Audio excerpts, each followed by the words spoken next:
Buongiorno e ben ritrovati con il TG Flash di New Sicilia. Di seguito i titoli più importanti della mattina. Incendio in un ufficio di via Messina a Catania nei pressi di piazza Galatea. L'intero palazzo è stato fatto sgombrare dalla polizia per il rogo divampato nella notte, forse per un cortocircuito. C'è anche Palermo tra le diverse province d'Italia coinvolte nell'operazione ad alto impatto significativo contro il gioco e le scommesse illegali.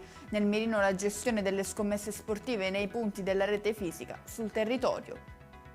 Rimaniamo a Palermo per le verifiche eseguite dai carabinieri in materia di sicurezza nei cantieri. Il bilancio è di 12 lavoratori in nero e 9 aziende sospese.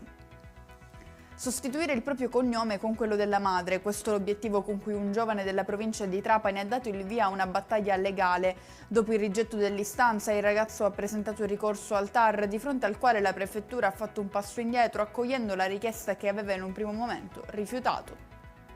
Chiudiamo con un blitz nel quartiere di San Cristoforo a Catania. Gli agenti della Polizia di Stato hanno denunciato 13 assuntori di droga che usavano come drug room un immobile già sequestrato e sottoposto a sigilli.